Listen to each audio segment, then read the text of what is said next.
This is a nearly $1 million Aston Martin that you probably have not heard of. It is the Aston Martin Vanquish Zagato shooting brake. Built in collaboration with the legendary Italian design firm Zagato, Aston Martin actually has a very long history with them. It's based off the Vanquish and it is extremely rare and limited. They built 325 of these total, split between a couple different body styles. There were 99 coupes, 99 convertibles, 99 shooting brakes, and 28 speedsters. And this body style variant is my favorite, the shooting brake. It is really unique, really cool, based off the Vanquish. Now, I say nearly $1 million because when they were new, they were really expensive, well over $900,000 when you option them up. So essentially $1 million, which is a lot of money. Now, these days, they're not quite that valuable. Despite the rarity, they did not quite hold or appreciate, but it's still a really special, really cool vehicle to check out. Thanks to Young Motor Cars here in Scottsdale, Arizona for making this video possible. They have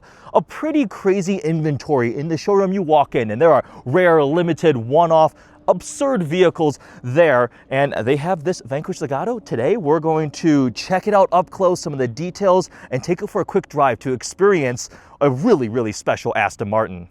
Under the hood, because this is based off the Vanquish, and it was the final send-off before they went to the twin-turbo powertrain and the DBS replacement, we have a 5.9-liter V12. It does say 6-liter there, but they're lying. They're rounding up. It's a 5.9-liter naturally aspirated V12, making 580 horsepower and 465 pound-feet of torque. Pure rear-wheel drive, 8-speed automatic transmission. For this generation of Vanquish, when it first came out, they still had to carry over older 6-speed automatic transmission, but just going to the ZF-based 8-speed auto made it so much quicker, so much better to drive, and so much faster. So this Zagato one obviously has the final best iteration of the Vanquish's V12 powertrain. Let me take you on a tour of the Zagato shooting brake before we hit the road and go for a drive. So the key is the Aston Martin crystal key. On the top, you have the Aston Martin logo, and then you have the unlock, lock buttons. Go ahead and unlock the car. The mirrors fold out. The styling on this thing is absolutely one of the highlights. So Aston Martins are already known for being beautiful, and the Vanquish of this generation is gorgeous, but it gets completely redesigned and rebodied by Zagato. So you get some Italian influence on the already amazing British sports car. And as a shooting brake, it's the most unique body style. The coupe and the convertible are cool. They look nice. They have the similar front end treatment, and the speedster is definitely also cool, but pretty much impractical without a roof or anything. But the shooting brake is just such a unique look. The other shooting brake that we have that comes to mind is going to be from Ferrari. They've been building the FF and the Lusso, but this body style has history. It's a more practical, grand touring leaning, still exotic looking supercar body style. I will say it probably is going to be a little bit more on the polarizing side because it's kind of got hot hatchback vibes, but for a price tag with an extra 0 on the end. But let's take a look at some of the details that set this Zagato version of the Vanquish apart. So they've redesigned the front fascia. The grille is even larger, still evoking a very similar shape to traditional Aston Martin grills, but you have a bunch of like little Z's in this pattern here. The Aston Martin badge also gets a red accent, and you have the circular fog light looking DRL below. That is a easy way to identify this as a Zagato. Tons of carbon fiber, and you actually have a front camera here, so the full carbon front splitter. And the paint on this one is a really, really sparkly white. Under the Arizona sun, the amount of metallic flake is pretty crazy. And we've got these gold accents on this specific one. You see along the side there, you get a Z, the Zagato logo badge on the side, carbon fiber exposed, and this side strake here is in that gold accent, tying in very nicely with the wheels, with the gold accent on some of these multi-spokes with carbon ceramic brakes behind. You notice though that the center cap here, that is still a black Aston Martin logo. Only one on the hood is red. Now, the Vanquish has the front engine, rear-wheel drive layout, and there's a really, really fun fact about the shooting brake body style. All the other ones are essentially a Vanquish that gets rebodied. This one, though, because of the space back here, they actually have to splice the Rapide and the Vanquish together because of the fuel tank placement. In the regular Vanquish coupe convertible, the fuel tank sits above the axle here, and that would kill your storage space with the whole point of going shooting brake is practicality. So they had to kind of mismatch and re-engineer the Rapide to pair up with the Vanquish. So this one actually has the most amount of bespoke engineering platform work out of all the different Zagato body styles. Up close, the roof is in exposed carbon fiber, very expensive option. I think it was like $10,000. And you have the crazy glass roof there. It's in a V shape. So it curves in here. You see the carbon, there's the glass, and it can change the tint from the inside. And it tapers back here. You have that double bubble kind of subtle profile there, which is a Zagato Q, and then this continues back as like a bit of a rear spoiler above a very small raked rear windshield. And all of this bodywork is going to be bespoke, made from carbon fiber, ultra low volume, right? There's 99 of these, that's it. So each of them were created for this model here. And take a look at the taillights. It's such a cool, like, 3D fins, or like these little fins in a circular shape with the body cutting in here. More of that kind of Z mesh pattern that matches the front grille. And take a look at the sun hitting this paint right here along the fender. That sparkle is gorgeous. And if we press this little button right here, the trunk will power open. It is a very, very small, narrow opening. You're not getting a TV back here. It's not for furniture. But we also have an umbrella. It's like British cars. They give you umbrellas because they know that their weather is going to be gray and rainy. So like Rolls Royces, you get umbrellas in the doors. In this Aston Martin, you get an umbrella back here, and then you can get this in carbon fiber, which I find interesting because, you know, shooting brake, practicality, right? You want to put stuff in the trunk, suitcases. I wouldn't want to scratch up this carbon fiber, so you better get this thing covered in PPF. That is definitely nice. Also an option. The rest of this is all leather. Underneath here, you got a little emergency kit stuff too if you need to store things there. More carbon fiber everywhere. So I think it's so cool how bespoke and custom this is, and I love the body style. More carbon up here. Let's see. I don't think it's power close. I think it is soft close though, so gently let it latch. Yep, and the trunk will soft close. Below we have the full carbon diffuser, the quad exhaust tips outboard. The taillights are such a cool look. Huge fan of the Zagato restyling. I think this looks better than the Ferrari Lusso. It's just so unique. And here in person, the proportions, the profile is absolutely beautiful. Zagato certainly knows how to design a very good looking car, and they had a really amazing base to start with. Now the interior. So we got the flush door handles, they pop out, and of course, Aston Martin swan doors. So they have a subtle upward angle, which actually is really useful because let's just say you park next to a curb and you open your door. You don't want to scrape the bottom. So they have this upward angle for Aston Martins. On the inside, you have this cool abstract Z pattern of the Zagato logo on the Aston Martin seats. You got a plaque right here. Vanquish Zagato. They launched it at Villa d'Este. I think that's how you pronounce it. It's a really fancy show over in Europe. And they're serialized. So this is number 45 of 99. 99 of this body style. Same thing with the coupe, the convertible, 28 speedsters. You got a little badge here. There was another one under the hood by the engine. Other Aston Martin quirks, this carries over from the Vanquish's. Parking brakes here on this side. The seat controls are inboard there. Remember, Aston Martin start usually as right-hand drive British sports cars.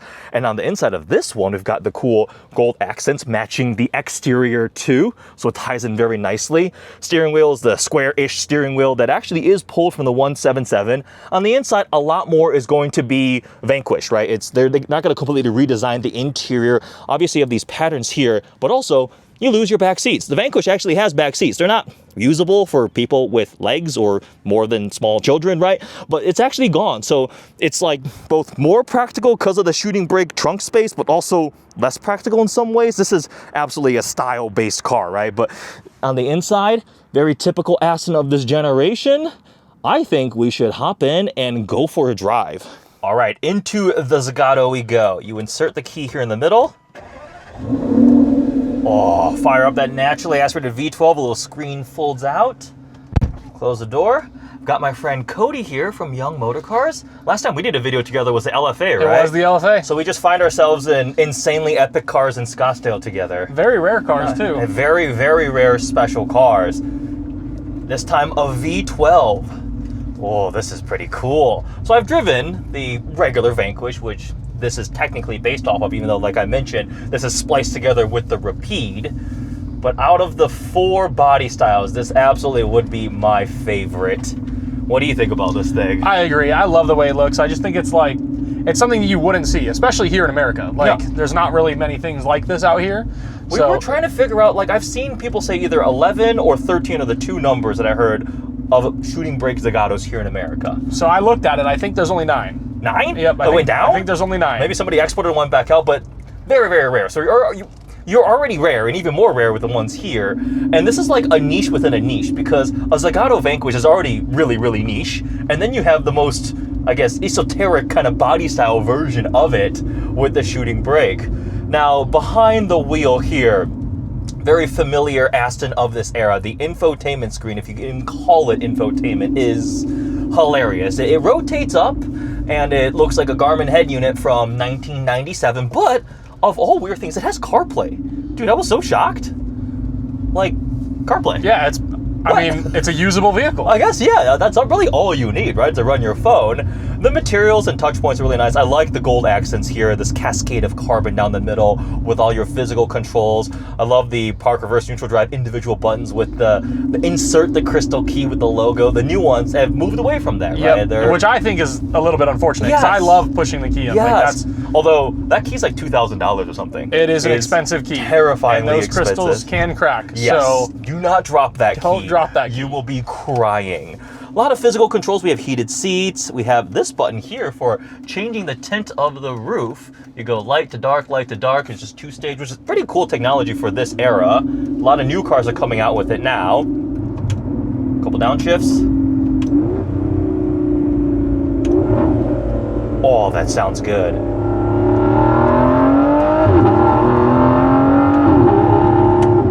Oh, the Zagatos did get a bespoke titanium exhaust, helping that V12 scream a little better. And the Aston V12 has always had a slightly different personality from the Lamborghini Ferrari ones. Those are usually the big ones that come to mind. Ferraris are ferocious, just brutal, angry, and if you hit the right exhaust, sounds like an F1 car. Like an SVJ is absurd. The Ferraris seem a little more elegant, but also they rev so quickly. The Aston feels maybe a little bit more lazier, kind of in between the Italian ones and like a Mercedes AMG V12, which is much more lazy, torquey, but it is still such a glorious, glorious engine. And this is the final send-off of the naturally aspirated V12, because the DBS Superleggera and now the Vanquish, they brought the name back, is a twin-turbo V12, which they're pushing silly power numbers now. But this by no means is a slouch. Nearly 600 horsepower, NA feel, and by putting the 8-speed automatic, 0 to 60 drop to mid 3-second range, top speed's 200 plus, which is, I mean, more than plenty.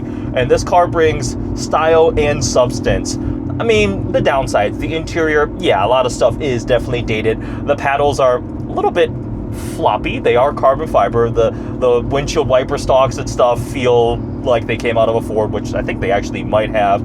And the steering wheel is kind of funky. It actually feels really large. It's square. I think this is the 177 steering wheel. Yep. And it's just a little, the horn is right there for a little button. But I love the analog cluster too. You still have the reverse sweep tachometer. You have the speedometer, all analog, couple little displays there. And that's never going to go out of style. Everything new is all full digital cluster. It'll all stay in style. Yeah. This is what a lot of people want. Yes. And that's what a lot of manufacturers are going back to now. If you look at the latest hypercars, look at the Tourbillon, right? They're like, we don't want screens all over this thing. And I think that's what's going to make this such a collector car. That's the thing. So you being in the dealer business and selling cars like this, what do you think about the values? Because 900-ish brand new. I think this car just didn't get the recognition that it deserved, in my opinion, I guess. It is a crazy car, don't get me wrong. And what they did with this car is absolutely insane. I don't know truly what the numbers are going to do. Yeah. I think that they'll probably end up going back towards that number, maybe even surpassing it at some point in its lifetime. Because the Zagato shooting brakes, these are like $500-600 now. Yep. You can get like a couple. They're rare to pop up for sale, right? Yeah, that's the thing. It's like it's very hard to find them. Exactly. One high sale ends up just resetting the market entirely. For sure. Yeah. So really, really low production, really rare. And I love the ingredients. You're pairing a legendary design firm with an iconic Aston Martin, their flagship V12s. Is it going to have the same attention as a 177 or like some of the newer hypercars? No, but it's more like if you know, you know. And it's got the craftsmanship.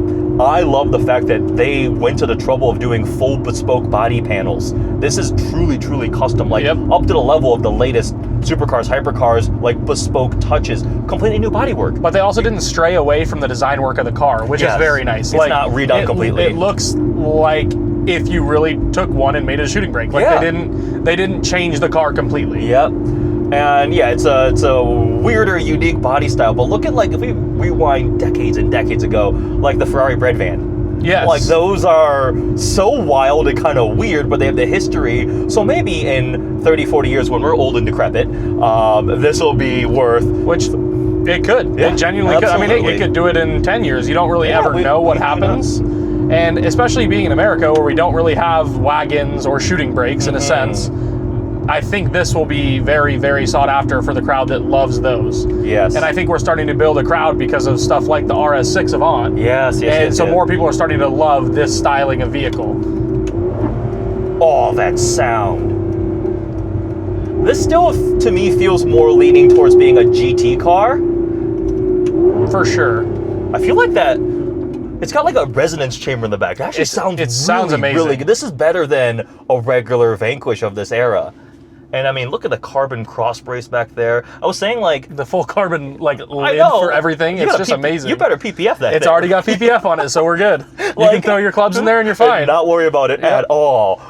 Behind the wheel, again, it's a weird blend of very familiar Aston of this era, but then some unique little touches. The roof part is really cool. We have launch control and just the old analog feel. Yeah, this is a treat. The Z logos on the door panel inserts, the Bang & Olufsen sound system with the tweeters that come up. So it's got all the modern creature comforts. It's just nice because nothing in here feels like it was done lazily. Yes. Like everything in here feels like it was done with a purpose and to the highest level. And it's interesting that it's like a conglomeration of the Rapide and Vanquish, so they definitely did put some engineering work in. It really does sound good. Dude, it sounds so good. I'm actually kind of wowed.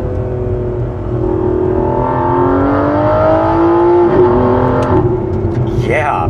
And again, that is more than fast enough for anything you want to do. For sure. Like, yeah, okay, fine. I said it in, because I was in Jordan's P1 yesterday. Yeah. And, like, you know, everybody always comments, like, oh, a Tesla Plaid is faster or whatever. And I'm like, a microwave and cook a hamburger, but I want it grilled, right? Like, exactly. I don't care. The new Vanquish, I know, is ballistic. Like, everybody says it's unbelievable. But, you know, I kind of like this. It's more unique. It's more rare. Your brand new Vanquish is going to keep depreciating because they're almost at this price now. They're like $500-600 grand, right? Where this is honest, in my opinion, I think this is a good buy of a car because I do think that they will go up. And it's also one of those things where it's like, find me another one. You really can't. Like, there's a few on the market. There's a couple guys that have them. But you have a true numbered one of 99 vehicles. Yeah, exactly. And they're serialized. A lot of new limited cars now, like Lamborghinis, they just say one of 499 or whatever. They don't actually give you a numerical order where they used to. Sometimes people speculate conspiracy theories. They're just playing games of how many they actually build, right? Like how many Pistos are actually built. Exactly. Exactly. Like, okay, wink, wink, right? You're a rare, limited car. This is truly, truly a unique piece. It looks beautiful, proper engineering, the carbon fiber bodywork, the touches, and the sound.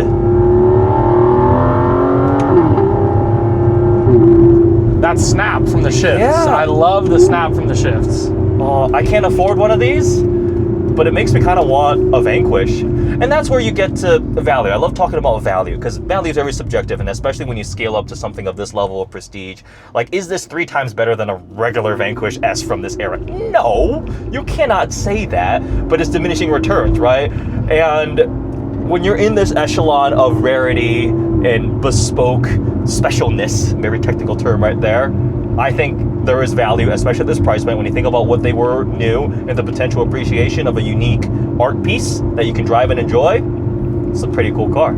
Very, very cool. Thank you, Cody. Of course. It also just puts you in a different realm of collectors as well. Yeah. When you get a vehicle of this stature and you get that Z badge from Zagato, you really are put into a different echelon of vehicle, genuinely. There's a respect. There's a, like taking this to like a Concours, right? This you open so many different doors versus just buying the brand new latest and greatest Aston or a Vuelta or whatever. 100%. Yeah, this is real cool. To quote Doug DeMuro, it's got some real fun quirks and features, right? A lot of unique little touches to it. But this was quite a lot of fun. Hope you guys enjoyed this review of a very, very rare, very, very unique, and very special Aston Martin. Thanks again, Cody and Young Motor Cars. Of course. You guys have silly inventory. We do have quite a lot of crazy cars. I mean, that's kind of our thing, though. We really like to focus on having some of the rarest, most collectible vehicles that anybody can truly have. Dude, I walked into the showroom. There's a 935 full carbon, Bentley Bacalar, some other crazy one-off bespoke. The ISO Revolta Zagato. I feel like I know a good amount about cars. I walked in, I'm like, I don't know what that is, dude. Like, what is it underneath? Diablo, like Murcielago, RGT, LFA. That doesn't even get into the cars in the back either. So or the full blue carbon Veyrons, Vitesse up front. Was that a Vitesse or Super Sport? That one is actually a Super Sport. I lost track. There's 3 Veyrons.